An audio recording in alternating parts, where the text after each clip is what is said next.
Hello students, मैं हूं विकास sir और बहुत स्वागत है आपका यूट्यूब चैनल ओमेगा इंफॉर्मेशन में। आज की क्लास में हम बात करने वाले हैं आपको एटॉमिक स्ट्रक्चर यानी कि चैप्टर नंबर 2 चल रहा है, जिसमें हमने प्रीवियस क्लास में स्टडी किया था। आपको क्या स्टडी किया था? इलेक्ट्रॉन का मास, इलेक्ट्रॉन का E/m का रेशियो, इलेक्ट्रॉन का आपको चार्ज हमने प्रीवियस क्लास में बात किया था।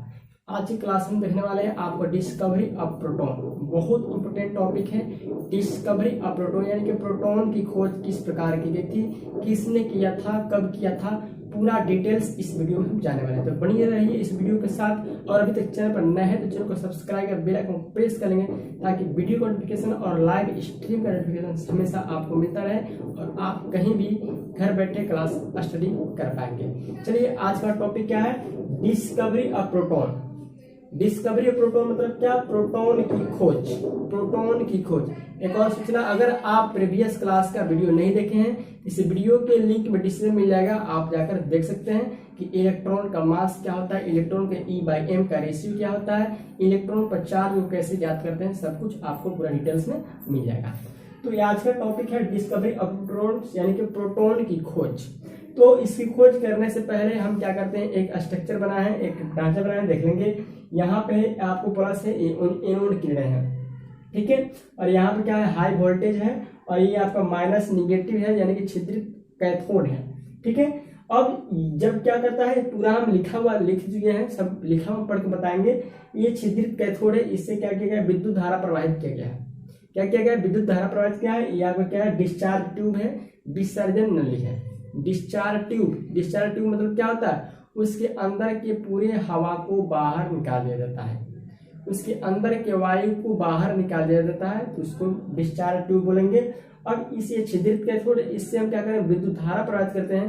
तो जब विद्युत धारा प्रवाहित करते हैं तो देखते हैं क्या क्या होता है, क्या क्या घटना होती है, तो कब कब किस किरणों का बनना होता है, कौन कौन सी किरणें किस दिशा में जाती है, कौन किरणें डिफ्लेक्ट होती है, कौन किरणें विक्षेपित होती है, पूरा हम लिखा हुआ पढ़ लेते हैं। चलिए, चूंकि हम लिखा हुआ इसलिए दे रहे हैं कि अगर आपको कॉपी करना हो तो आप कॉपी कर सकते हैं, लेकिन हम लेक्चर में अगर इसको बताएं तो ऊपर ऊपर ही चला जाएगा, क्योंकि चूंकि इसका लैंग्वेज ही है, इसका एक लिखावट ही ऐसा है, इसकी जो आपको डिस्कवरी ही ऐसा है कि आपको बताने पर थोड़ा सा समझ में आएगा, बाद में फिर गायब हो जाए। इसलिए हम क्या किए हैं, पूरा बोर्ड पे इसको लिख दिए हैं, क्योंकि आपको भी लिखने में प्रॉब्लम ना हो, आप इसको कॉपी भी कर सकते हैं। तो चलिए, ये आपका स्ट्रक्चर हो गया, ये हो गया कैथोड किरण, ये हो गया कैनाल किरण। अब ये कैथोड किरण कहाँ से, कैनाल किरण कहाँ से, ये पूरा आपको मिल जाएगा।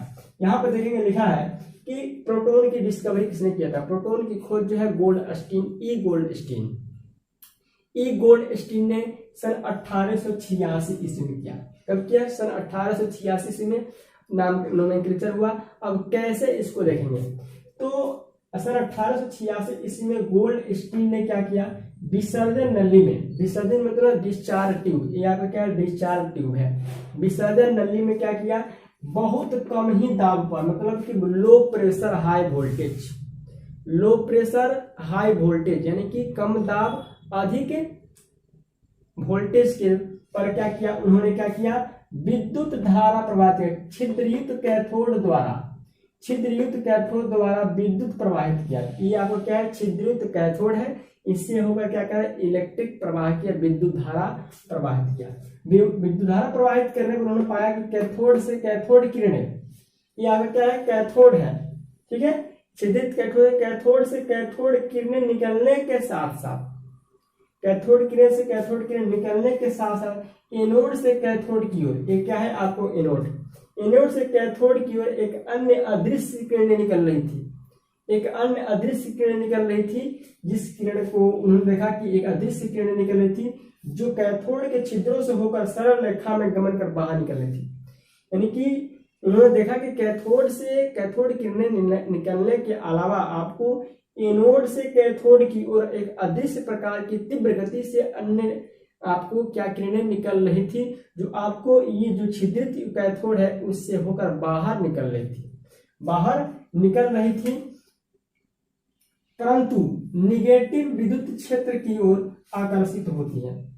यानी कि ये जो अदृश्य किरणें थी वह निगेटिव यानी कि ऋण आवेशित विद्युत क्षेत्र की ओर क्या हो रही थी, वो आकर्षित हो रही थी। क्या हो रही थी?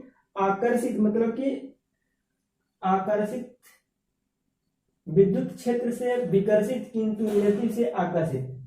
ठीक है, धनात्मक, यहाँ पर एक चीज छूट गया है कि वो क्या विद्युत की ओर, यानी कि जो पॉजिटिव था पॉजिटिव की ओर क्या कर रही थी, प्रतिकर्षित हो रही थी, लेकिन नेगेटिव की ओर क्या हो रही थी, आकर्षित हो रही थी। कौन, ये जो अदृश्य किरणें बाहर की ओर निकल रही थी। यहाँ पर एक टॉपिक छूट गया, उसको आप ज्वाइन कर सकते हैं कि विद्युत क्षेत्र विद्युत धनात्मक क्षेत्र से विकर्षित, यानी कि विद्युत धनात्मक यानी कि पॉजिटिव की ओर, जब पॉजिटिव की ओर जा रही थी, पॉजिटिव की ओर उसको ले जा रहे थे, तो वह क्या हो रही थी, आपको उनका क्या होता है, रिपल्सन हो जा रहा था। रिपल्सन मतलब क्या रहते, विकर्षित हो जा रही थी। लेकिन वही अगर आपको निगेटिव विद्युत क्षेत्र की ओर जा रही थी तो क्या अट्रैक्टिव हो जा रही थी। ठीक है, सन 1907 ईस्वी में इन किरणों का नाम धन किरण रखा। इन किरणों का नाम धन किरण मतलब पॉजिटिव रे। कौन, जो अदृश्य किरणें बाहर की ओर निकल रही थी, जो डिस्चार्ज ट्यूब्स जो आपको क्या था, आपको छिद्रित कैथोड से होकर जो बाहर निकल रही थी अदृश्य किरणें, उन किरणों का नाम सन 1907 ईस्वी में 1907 ईस्वी में इन किरणों का नाम धन किरण रखा। किसने रखा, 1907 ईस्वी में थॉमसन ने। किसने रखा, 1907 ईस्वी में थॉमसन ने। किसने रखा, थॉमसन ने। जे थॉमसन यानी कि थॉमसन ने 1907 ईस्वी में इन किरणों का नाम क्या रखा, पॉजिटिव रे रखा। पॉजिटिव रे मतलब धनात्मक किरणें। अब बात ये आती है कि चूंकि ये जो धनात्मक किरणें थी, जो अदृश्य किरणें थी, चूंकि यह क्या थी, पॉजिटिव चार्ज का क्या था, एक ग्रुप था। पॉजिटिव चार्ज का क्या था, एक समूह था। और वे पॉजिटिव जो चार्ज का जो ग्रुप था वह कैसे निकलती है, उनका उत्सर्जन कैसे हो रहा है, परमाणुओं से इलेक्ट्रॉन के उत्सर्जन होने के बाद। ठीक है, तो इनके परमाणु के इलेक्ट्रॉन उत्सर्जन के बाद ये उत्पन्न होती है, यानी कि परमाणुओं से इलेक्ट्रॉन का जब निकलता है, इलेक्ट्रॉन का जब उत्सर्जन होता है तो ये किरणें उत्पन्न होती है, कैनाल किरणें, धन किरणें। ठीक है, अब उन्होंने प्रयोग के आधार पर बताया कि हम सबसे हल्का एक एलिमेंट लेते हैं जिसको हाइड्रोजन कहते हैं, और हाइड्रोजन को हम लेते हैं और वहां से हाइड्रोजन चूंकि गैस है, ठीक है, तो वहां पर उन्होंने क्या किया, सबसे हल्का तत्व हाइड्रोजन को लेकर विद्युत विसर्जन करने से उन्होंने पाया कि जो धन कण प्राप्त होता है, यानी कि जो उनका पॉजिटिव जो पार्टिकल्स पाया, उसका जो मास जो है लगभग किसके बारे में हुआ, हाइड्रोजन के मास के लगभग क्या था, बराबर था। ठीक है, तो अतः 1920 इसमें लॉर्ड रदरफोर्ड ने धन आवेशित कण को किस चीज की संज्ञा दी, प्रोटॉन की संज्ञा दी। किस चीज की संज्ञा दी, प्रोटॉन की संज्ञा दी। सन 1907 ईस्वी में किसने, लॉर्ड रदरफोर्ड ने इन धन आवेशित पार्टिकल्स को क्या बोला, धन आवेशित पार्टिकल्स को उन्होंने क्या किया, प्रोटॉन की संज्ञा दी।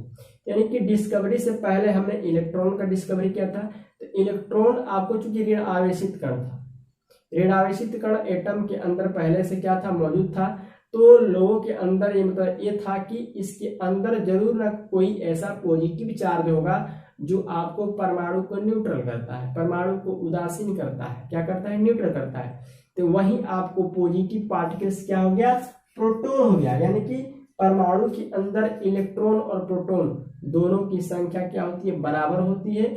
एक पॉजिटिव होता है तो एक क्या होता है, निगेटिव होता है। इसलिए परमाणु जो है विद्युत के क्या होता है, उदासीन होता है। यह लोगों के मत में था।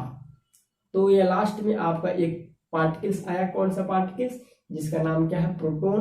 प्रोटॉन के कारण और इलेक्ट्रॉन के कारण एटम क्या हो, विद्युत के उदासीन हो गया। क्योंकि ये आपको ये जो एटम है, हाइड्रोजन है, हम इसको दिखाते हैं कि जो आपको प्रोटॉन था वह हाइड्रोजन के कंपैरिजन से निकाला गया। किससे निकाला गया, हाइड्रोजन के कंपैरिजन से निकाला गया। क्योंकि हाइड्रोजन से जब हम एक इलेक्ट्रॉन क्या करते हैं, निकाल लेते हैं, हाइड्रोजन से एक इलेक्ट्रॉन क्या करते हैं, निकाल लेते हैं। जैसे ये आपको क्या हो गया, हाइड्रोजन हो गया, और हाइड्रोजन से हम एक इलेक्ट्रॉन क्या करते हैं, निकाल लेते हैं, तो बच जाता है सिर्फ H+, और H+ को हम क्या कहते हैं, प्रोटॉन कहते हैं। H+ को क्या कहते हैं, प्रोटॉन कहते हैं। और चूंकि प्रोटॉन का मास जो है हाइड्रोजन के मास के लगभग लगभग क्या होता है, बराबर होता है। यानी कि हाइड्रोजन के रिस्पेक्ट में उन्होंने सबसे हल्का तत्व हाइड्रोजन के रिस्पेक्ट से प्रोटॉन की क्या किया, डिस्कवर किया, प्रोटॉन की संज्ञा दिया गया। चूंकि हाइड्रोजन एटम है, प्रोटॉन जो एटम है वह हाइड्रोजन के इलेक्ट्रॉन के उत्सर्जन के बाद प्राप्त होता है। ठीक है, इसका नाम क्या है, प्रोटॉन। तो इस तरह आपको डिस्कवरी था, इसको आप लिख सकते हैं, क्योंकि लिखना हो तो लिख सकते हैं, फिगर बना सकते हैं। अब हम देखते हैं कि ये जो प्रोटॉन था इस प्रोटॉन का कैरेक्टर क्या है। प्रोटॉन जो है हमारा, वो प्रोटॉन का कैरेक्टर क्या है, प्रोटॉन के अभिलाक्षणिक गुण क्या है। प्रोटॉन का अभिलाक्षणिक गुण लिखेंगे कि कैरेक्टरिस्ट यानी कि characteristic property of proton. Characteristic property of proton, proton का अभिलाक्षी गुण। तो हमने देखा प्रोटॉन क्या है, धन आवेशित कण है। प्रोटॉन क्या है, धन आवेशित कण है। तो पहला तो यही हो जाएगा कि प्रोटॉन इनोड किरण है। प्रोटॉन क्या है, इनोड किरण है, एक सीधी रेखा में गमन करती है। इनोड किरणें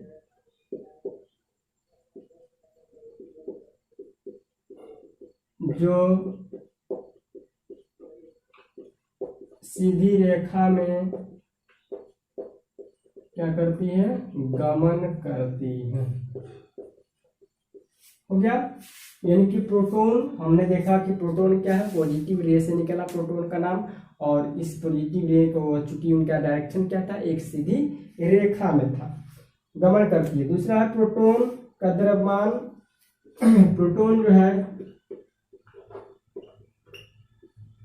प्रोटॉन जो है आपको प्रोटॉन किरणें द्रव्यमान युक्त कणों से बना है। प्रोटॉन जो है द्रव्यमान युक्त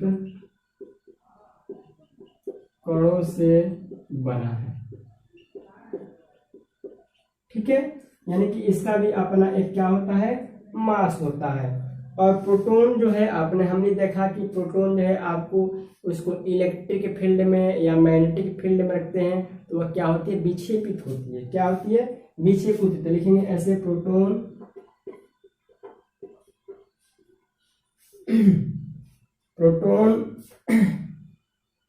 यानी चूंकि ये क्या है, एनोड किरणें हैं, विद्युत तथा चुंबकीय क्षेत्र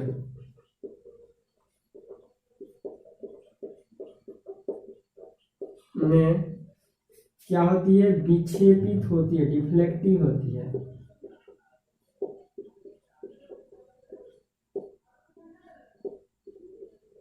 विक्षेपित होती है। ठीक है, एक और टॉपिक देख लेंगे, प्रोटॉन यानी कि धन किरणें। प्रोटॉन के E/m का मान जो है, E/m इलेक्ट्रॉन यानी कि इसका चार्ज और इस पर मास का अनुपात जो है इलेक्ट्रॉन के E/m से कम होता है। ठीक है, प्रोटॉन के जो E/m इलेक्ट्रॉन और उसके मास का जो रेशियो है उसके इलेक्ट्रॉन के E/m से क्या होता है, कम पाए जाते हैं। और लिखेंगे प्रोटॉन के E/m का वैल्यू, प्रोटॉन के E/m का मान विसर्जन